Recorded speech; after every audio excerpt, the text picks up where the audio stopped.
Salutations à tout le monde, nos abonnés et vous qui aimez suivre les émissions dans notre chaîne.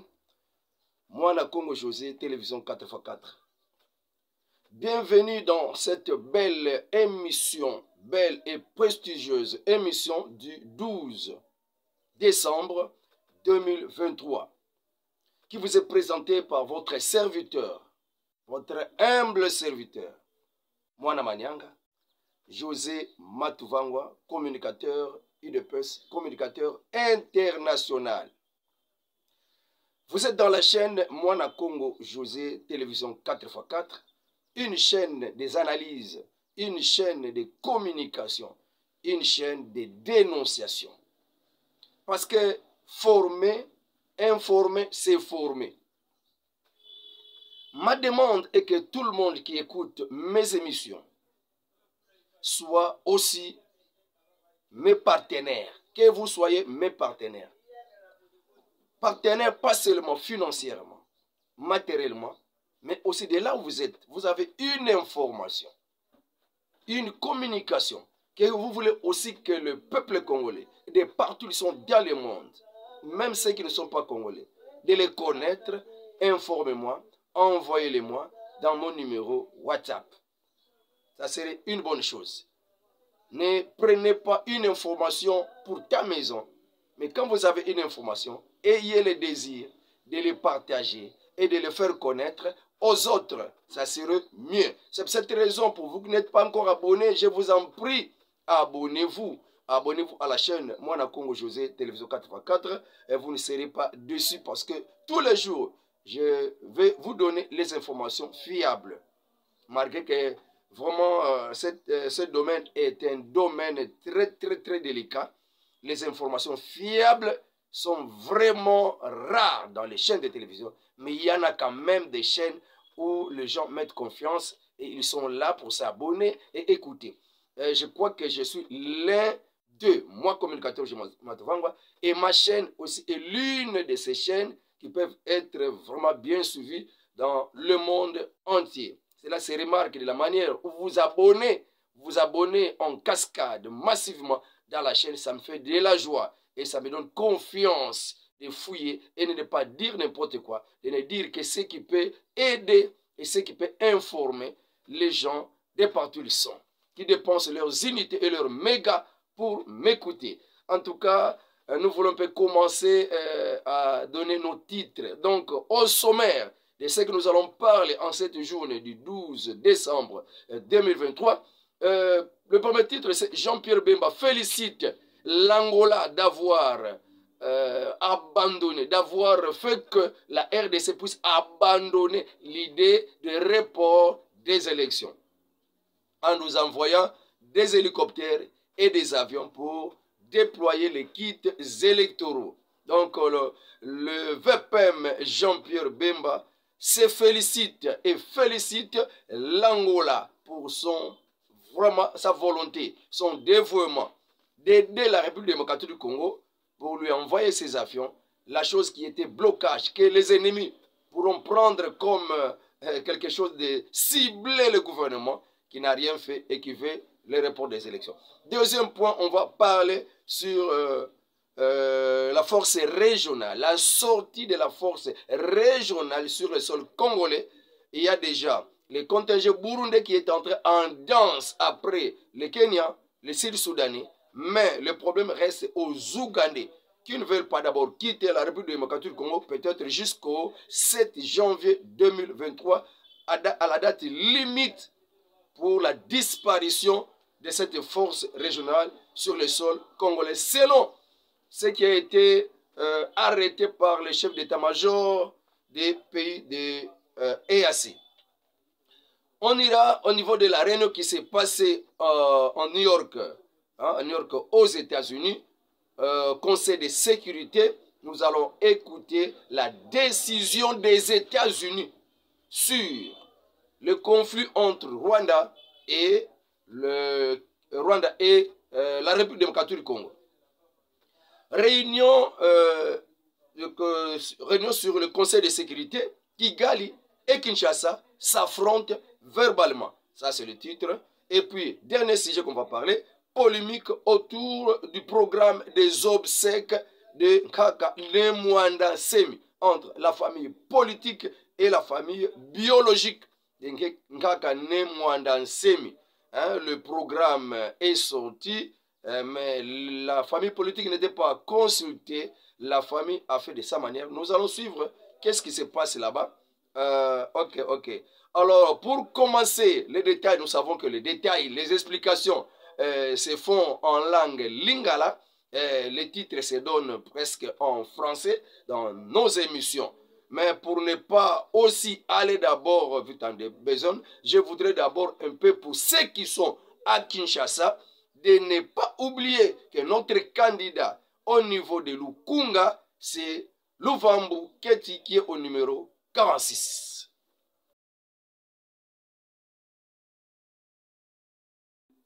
Pour ne pas aussi oublier la candidate Mama Sarah Lilonga, toujours Papa Luvambu Keti, candidat député national, niveau de Lukunga, numéro 46, Mama Sarah Lilonga, candidate député national, circonscription Tchangou. Elle est au numéro 832, dont monsieur le communicateur José Matovango est le premier suppléant. Si vous ne les connaissez pas, prenez déjà un peu l'idée. Alors, nous continuons maintenant pour toute la République démocratique du Congo. Nous n'avons qu'un seul numéro à voter au 20 décembre 2023. C'est le numéro 20. Je dis le numéro 20, le président Félix Tshisekedi Tshilombo Antoine. Il doit avoir son deuxième mandat. Maintenant, Tubandika Nsangu Zeto. Zaounu qui a le 12 décembre 2023. Bonangiti vana mbotezame. To banda na masolo na bisa mkolele le 12 décembre 2023. Masolo ezo banda na kozala reconnaissant epa ya bande kuna na kati ya Luanda. Epa ya mama Suzy Ngangula de Zamba 4x4. Mama Suzy Ngangula de Zamba 4x4. Wana za mwana ya Kamama 1. Kamama 1, Kamama 1, wana babenga kangu kuna Kamama 1. Donc Kamama 1. Wana ilongo na ba ndeko José pe bana poto na poto bambote belé pour na musala bozo sala na koki kobosa na ngote. Je suis vraiment reconnaissant na musala wana. Nzambe abatela bino pe boko bana kosala, boko bana ko partager émission pe komema batu ba s'abonner, ba yeba makamoni zo le kanakata mboka République démocratique du Congo parce que yoka eza trop. Mais tango Holanda chaîne ya Mwana Congo José Télévision 4x4 Nanzela ya communicateur na bino José Matuvangwa Mwana Manianga boko zala dessuite, vous aurez les informations vraiment sûres. Ce qui n'a pas le sûr. Alors yangwana na bandi masolo langa pa Nanzela ya chaîne Oyo nazo bete masolo ya papa Jean-Pierre Bemba. Papa Jean-Pierre Bemba en tout cas yoki ndenge batu bazolo beseni ana makokite ya ko organiser ba élection pouvoir en place incapable d'organiser l'élection fallait ba yebisa biso banda kala nzoka bazanga ki na bango ba avion bazanga ki mbongo.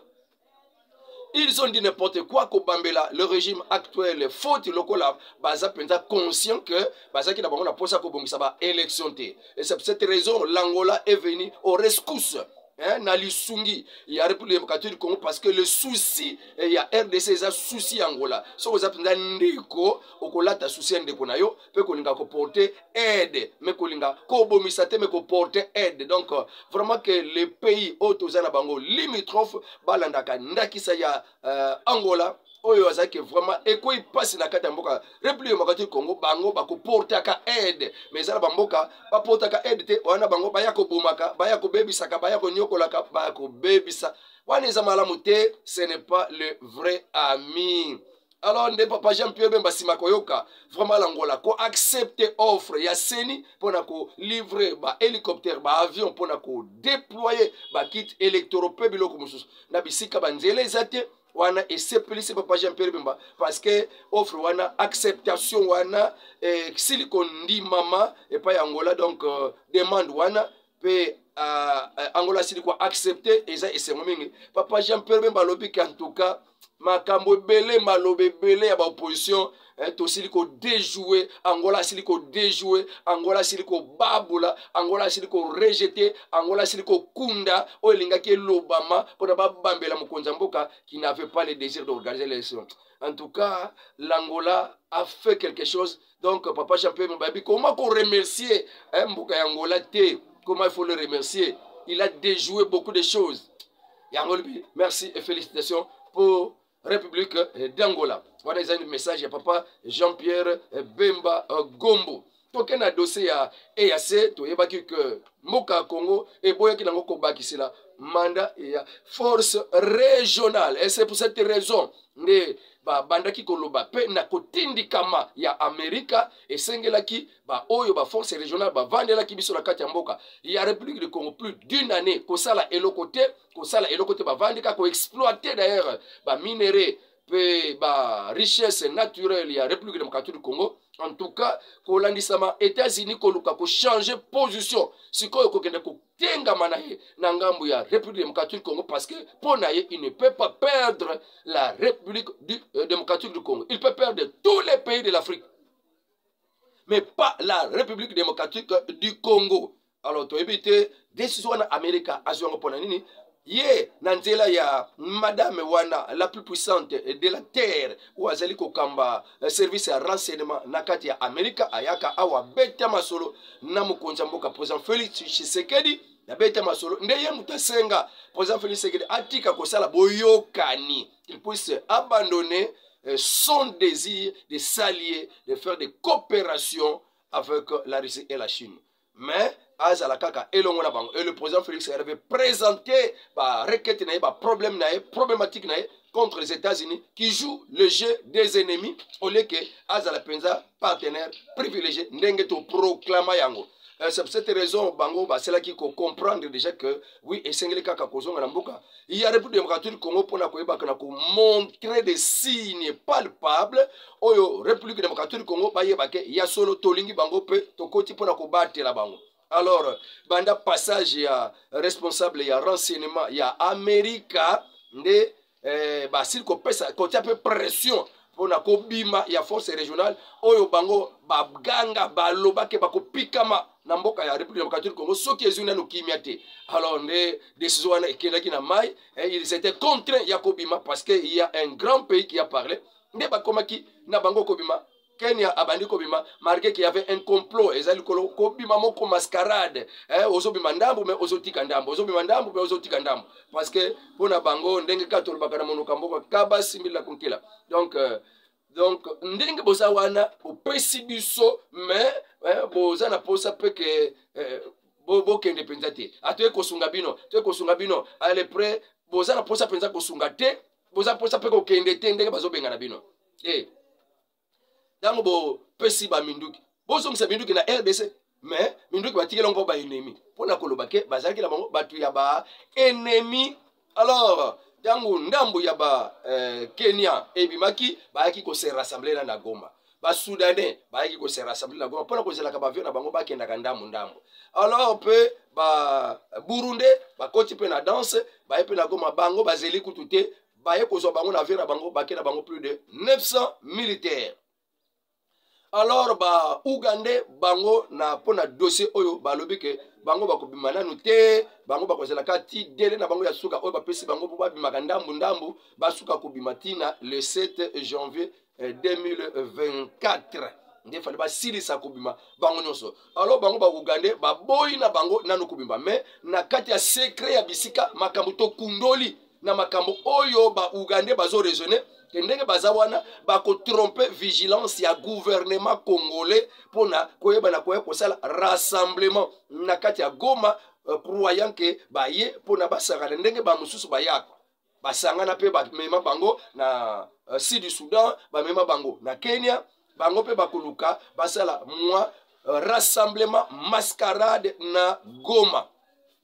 Nzoka bazana secret moko bakosalela bango bakoya na Goma comme ko se rassembler kozela avion euta Uganda or que na secret oyo esengeli ba service ya sécurité gouvernement congolais boyo kama makambo na zoloba secret ya Uganda tango bakoya ko se rassembler na Goma bango mbala moko bako zela avion ekoyate kozwa bango bako vanda wana bako se rassemblement wana ekokutana na oyo deja ndambo bakenya baza awa ndambo basili soudanais baza kuna na kati ya Goma bakozala deja un grand nombre et quelques infiltrés ya M23 bako déclencher que ba saisir ba institution ya mbala moko bako kende nanu na chaîne ya télévision ya radio na kati ya Goma bako proclamer que banda na ngonga oyo Goma ekomi mboka indépendant de la RDC ekomi sur la carte ya RDC te ekabwani na RDC pe ekomi donc pays indépendant de Kivu bako proclamer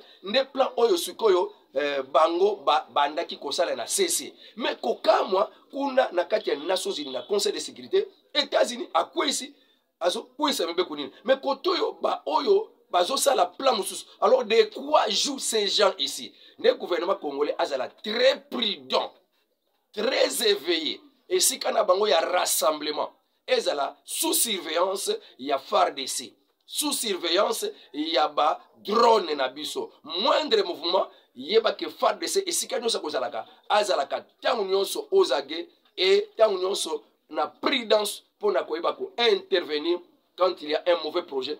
Si donc ba Ougandais projet na bango ke bango pe ba kosa na koya ko se rassembler lokola bato moko bazwa ko zwa bango donc a déjà bazwa ki décision na bango ke ba ko bimakaka ti moko la suka peut-être ata oyo projet moko boye ekoko salama pona ba renverser situation na kati ya Goma na kati ya Nord Kivu mobimba vete ba déclarer bazwa Goma pona ba déclarer royaume de Kivu wana makambo oyo bango bazo raisonner na yo kaki yango mutu interpréter ngai na Kinyarwanda interpréter ngai na Kinyarwanda je crois audio batinda ngai na Kinyarwanda nano ekulelungwe nano tera kati pareil je crois soki mutakoza na posa nango ayebi Kinyarwanda na kotindeli audio wana ya plan oyo ba Ugandais ba ko bongisaka pona koya ko déclarer mboka na biso Kivu lokola royaume indépendant donc mboka un pays indépendant séparé de la République démocratique du Congo. Alors c'est pour cette raison ba secret wana to eko bimisela bino ne ezo mema biso sikoyo na Conseil de sécurité réunion obazala kinango la décision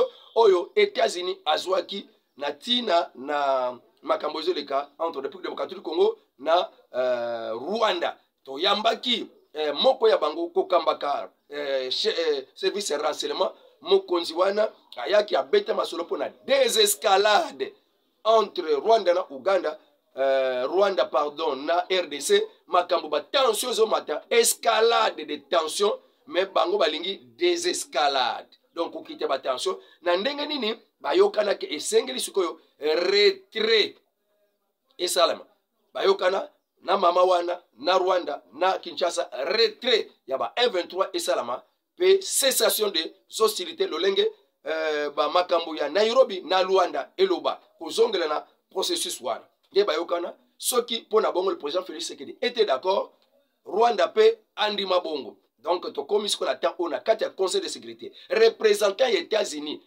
d'Amérique na quatre conseil de sécurité à quoi ici et les États-Unis donnent 72 heures na Rwanda a retiré ba M23 na ye pe ami retiré ye moko RDF ami retiré na kati ba belé ya RDC 72 heures na ndenge toza boy ça mardi donc ba pesi 72 heures ils ont pesi lokola 3 jours 24 heures 48 heures 48 plus donc on peut ça 4 jours je crois 72 24 multiplié par 4 24 multiplié par 4 multiplié par 2 ils ont payé ça 48 heures ba calcul mental pour biso tu me ça ba calculatrice 48 heures ils ont l'accès déjà 2 jours c'est que dans la 48 wana soto 4 jours 48 plus 48 et couper c'est déjà ba 90 quelque donc 3 jours donc 72 heures ils ont payé ça là 3 jours alors la 3 jours on a donc aujourd'hui mardi mercredi jeudi suka vendredi faut bima bango nyonso ba M23 vendredi o tozo poussa na wana et kozala le 15 pour le 17 kozala dimanche le 16 kozala samedi le 15 et kozala vendredi le 15 wana au moins faut ba M23 ba bima RDF faut bima na mboka ya République démocratique du Congo d'après décision ya États-Unis oyo makambo euti na conseil de sécurité parce que kuna na réunion wana bitumba entre RDC na Rwanda ya maloba somme affrontement. Alors les échanges entre la directrice américaine oyo eza responsable ya renseignement américain oyo akutanaki na Rwanda akutani mpe na Kinshasa RDC masolo basolaki entre Paul Kagame awa bayi kosola président Félix Tshisekedi je crois ebandi kobota mbuma ndenge kaka mokonzi ya mboka alobaka toboyi dialogue te lutundu la pe alobaka ngo ministre biso affaires étrangères toboyi dialogue te na Rwanda mais loko oyo tozolobaka ntango nyonso c'est que nous voulons avant tout dialogue et que les M23 cessent les hostilités, quittent le sol congolais, que le RDF quitte le sol congolais. Yangwana, ceux qui ont quitté le sol congolais, ceux qui ont cessé les hostilités, maintenant on peut s'asseoir et s'entendre de quoi est-ce que vous avez besoin, de quoi est-ce que vous revendiquez, et on va s'attendre, mais pas pour le partage de pouvoir, pas pour le partage du sol congolais, ça jamais on y entrera. Voilà papa le tundula, alors, tokota nama vive du sujet ya réunion, ndenge salamaki kuna, Kagame donne jusqu'au début ya janvier pour Nakobimanaye. États-Unis a lobby 72 heures. Mais Paul Kagame y a proposé, et pas y a conseil de sécurité qui est à l'ingui que sorti wana et salama na et bandeli kaka ya janvier 2024. Donc à partir le 1er tina ba jour wana ka bandeli nde alingi abima. Mais États-Unis a quoi ici à lobby 72 heures. Donc dans 3 jours et sengeli Bobima, est-ce que Kagame a comme maintenir décision na proposition na komima na début janvier 2024 to ekoleka ndenge nini. Donc nde makambwana Kigali et Kinshasa s'affrontent verbalement au Conseil de sécurité. Ezalaki mokola lobi le 11 décembre 2023. Nde réunion moko esalamaki na conseil de sécurité pour na ba solo na ndi makambo ya RDC bitumba ekoleka kana kati ya esekimi ezate plus de 30 ans bato bako nyoko makakaka. C'est pour cette raison le conseil de sécurité ba siéger pe pona kolobela pe makambo ya kobima ya ba MONUSCO na kati ya mboka République démocratique du Congo oyo esengeli salama na décembre oyo. Alors, représentant ya Kigali a beti main libre azofunda ka RDC kuna na kati ya réunion na bango ya conseil de sécurité alobi boye. Hier représentant ya Kigali dénonce l'incident tragique d'un soldat Tutsi qui a été brûlé vif à Goma et pointe du doigt le régime actuel. Azokofunda moka ya RDC basilaki kotumba Tutsi mobimba na kati ya Goma ya lobeke mutu azaki sima ya kotumbama ya militaire wana Tutsi azalaki na kati ya FARDC militaire Tutsi bango bazofunda ke biso totumbaki militaire na bango Tutsi azalaki na kati ya FARDC wana gouvernement kaka mutu atindi population atindaka population batumba ye Rwanda fundi RDC kuna a continuer. Il y a aussi une nécessité que le gouvernement congolais rende des comptes pour Nayango, pour Nakotumba ya Tuchiwana. Après, balobi que ba FDLR jusqu'aujourd'hui bazaka soutenu na FARDC et le gouvernement congolais. Et jusqu'à tel point que le FDLR va même intégrer na kati ya FARDC. Chose intolérable oyo ezalakake pona bango Rwanda menace. Donc FARDC a comme menace, RDC a comme menace pona Rwanda. Bafundi bongo. Mais il y a le que mais la solution à l'est de la République démocratique du Congo et zakaka na nzela ya dialogue inclusif et constructif. Rwanda asengi conseil de sécurité que malgré makambo nyonso auto remarqué na RDC mais solution durable ekuta kaka na dialogue inclusif oyo kozala ba M23 bazali batu nyonso wana bazala kata problème wana na kata kumboka Congo bakoti ba vandi et dialogue wana ezala constructif donc MMA kondimama na batu nyonso ezala constructif fructueux. Donc le Rwanda réitère son engagement à contribuer aux efforts de paix dans la région du Grand Lac. Donc il a réitéré posa na ye ya ke pe ekota ezonga na kati ya pays ya Grand Lac. Omoni ndenge makambo oyo e Rwanda azokoloba. Alors tokende siko na réponse ya représentant de la République démocratique du Congo kuna na kati ya Conseil de sécurité. En réponse, le représentant de la République démocratique du Congo à New York offre une riposte. Alors bien, c'est étonnant qu'un pays comme le Rwanda, pour quel intérêt pour le Rwanda de se préoccuper sur les affaires internes de la République démocratique du Congo, il fait rire la réunion. Il fait rire les gens sur l'intérêt du Rwanda pour les affaires internes de la République démocratique du Congo.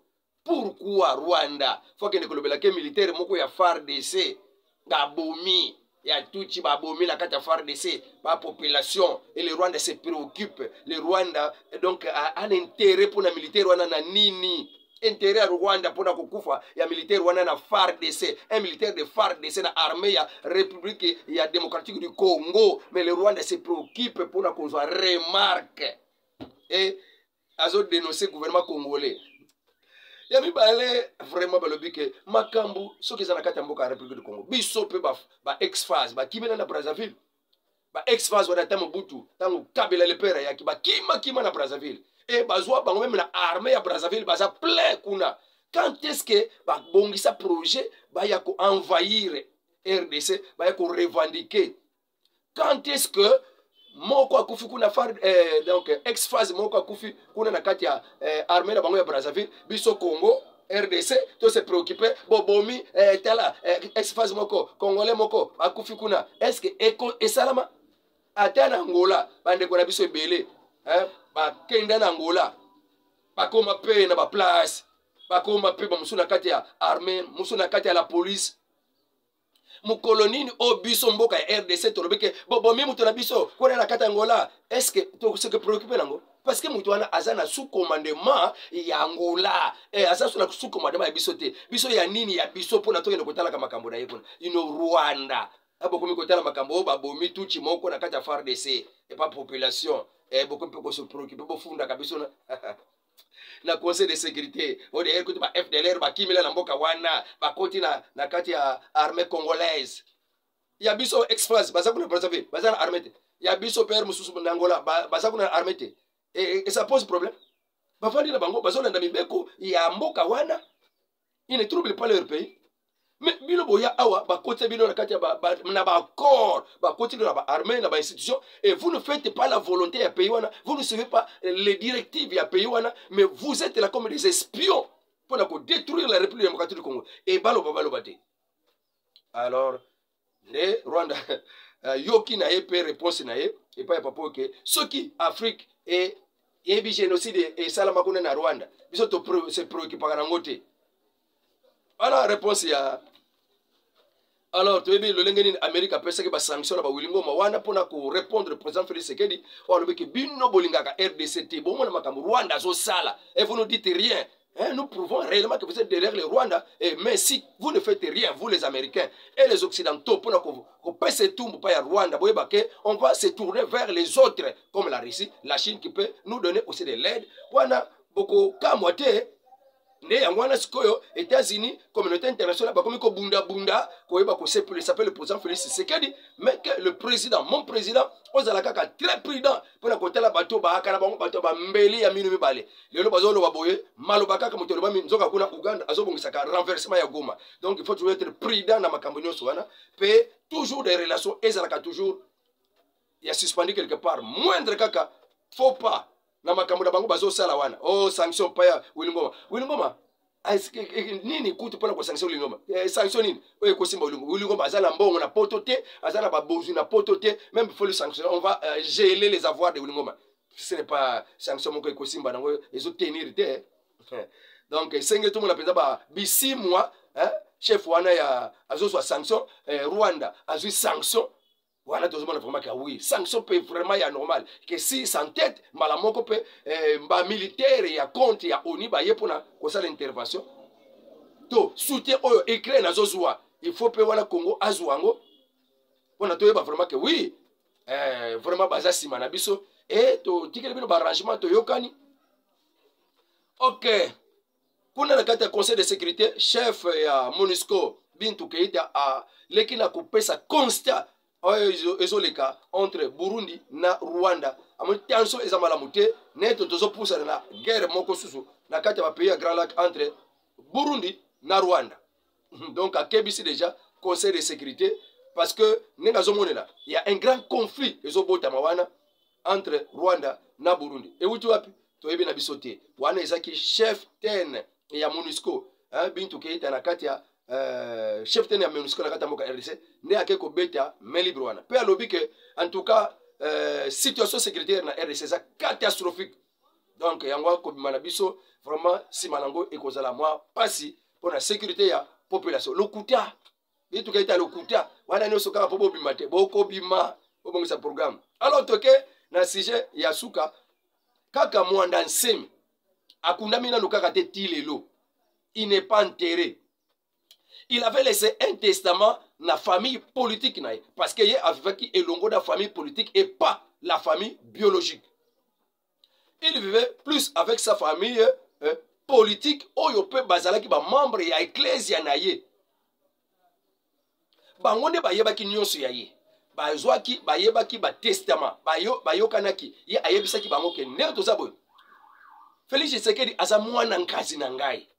Esengeli to soutenir ye pona azwa maponami oyo azwa deuxième mandat. Atikango namukanda basala ba alliance.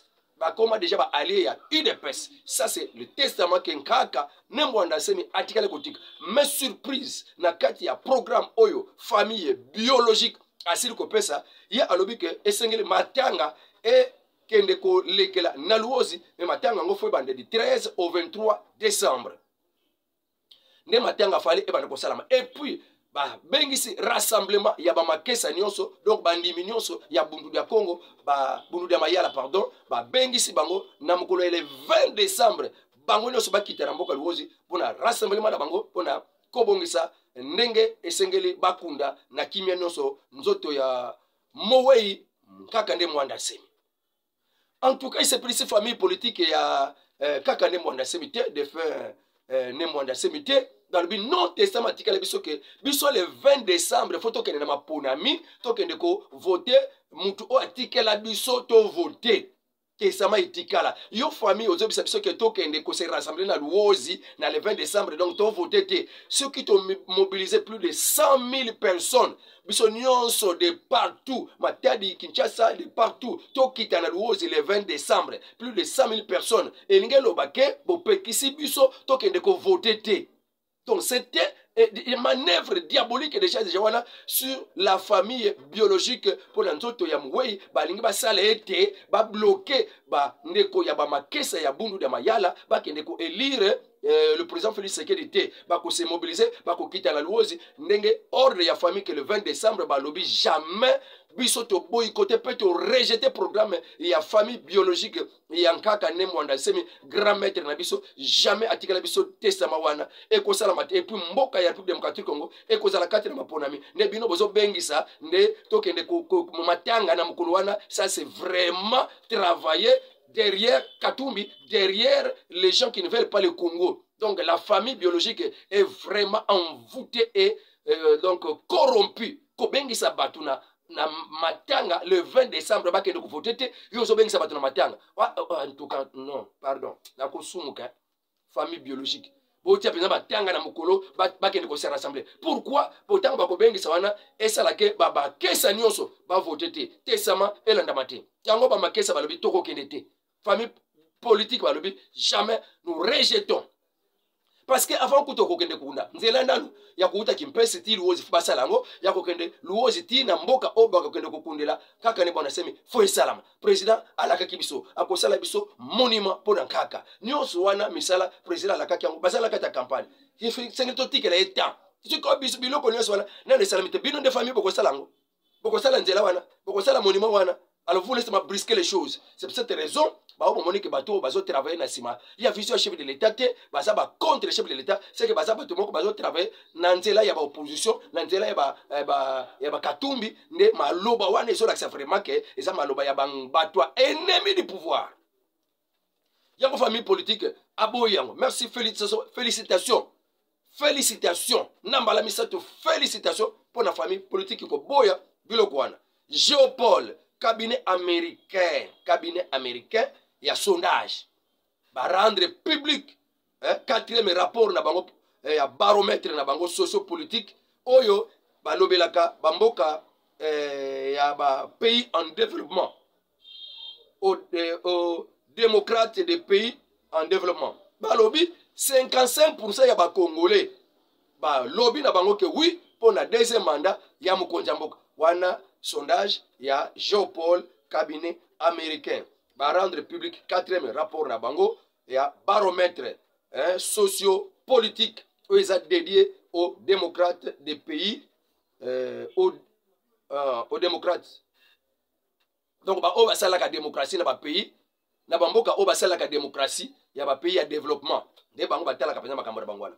Alors to komi na biso penza na suka wana géopolice wana na tangi yango pona kokende koyebisa monseigneur Willy Ngumbi oya Goma wana baki ke sengle tozo président ya Sika na 2024 pona komema leadership ya Sika oya zana souci ya population mais na yebise ke tala déjà ba sondage ndenge président donc makanisi na yo ralliez-vous à la majorité papa monseigneur Willy Ngumbi ya diocèse ya Goma na taliso kaka nani ba America ba salibiso moi sondage yo soué na yo ya koluka leadership ya Sika na mboka ya Congo ezana makanisi na yo ezana raison na yo ko pesa ngoza libre mais na yebiso kaka ke population congolaise en majorité ba lobby deuxième mandat pour le président Félix Tshisekedi. Donc na sengi o se rallier kaka et na majorité neto comme le Sanasuka numéro de téléphone plus 243